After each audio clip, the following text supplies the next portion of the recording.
दोस्तों designs bye महर्षि में आपका बहुत बहुत स्वागत है। आज मैं कुछ आइकन डिज़ाइंस वेक्टर में क्रिएट करने जा रहा हूँ। बहुत टाइम से मैंने ये बिजनेस आइकन्स रेडी किए हुए मेरी स्केच फाइल में, जो कि सेम है मेरे जीमेल की जो स्केच फाइल का फोटो आप देख रहे हो उसमें।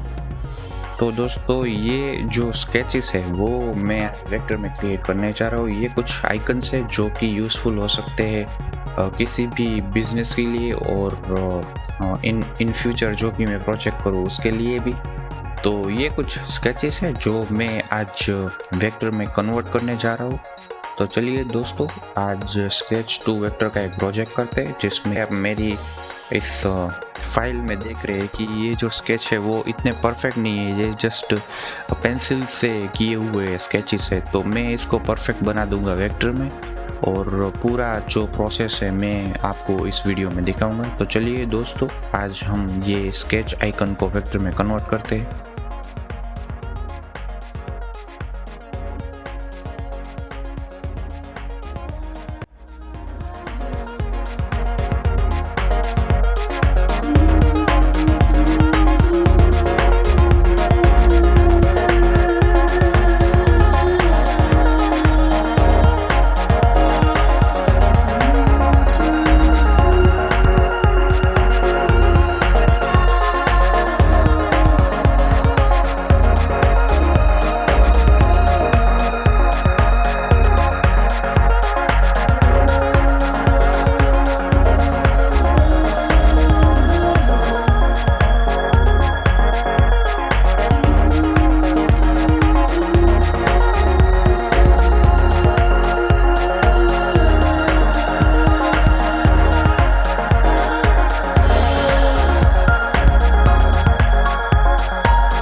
दोस्तों, जैसा कि आप देख सकते हैं कि ग्राफिकल बिजनेस आइकन का ये वीडियो यहीं तक था। तो आई होप कि आपको ये वीडियो देख के पूरा जो डिज़ाइनिंग का प्रोसेस है वो पता चल गया होगा।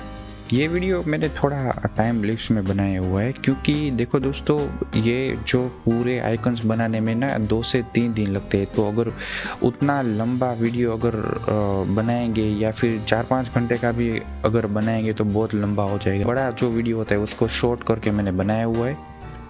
तो जैसे कि आप यहाँ मेरी स्क्रीन पे देख सकते हैं, ये कलर्ड वर्जन है, मतलब ये जो है वो पूरा वेक्टर वर्जन है और ये जो है वो स्केच वर्जन है। वीडियो आपको पसंद आया हो तो आप मेरी चैनल को सब्सक्राइब कर सकते हो। मैं ऐसे ही डिज़ाइनिंग के प्रोसेस वीडियोस डालता रहता हूँ। तो चलिए दोस्तों, मिलते हैं अगले वीडियो में। तब तक के लिए बाय बाय।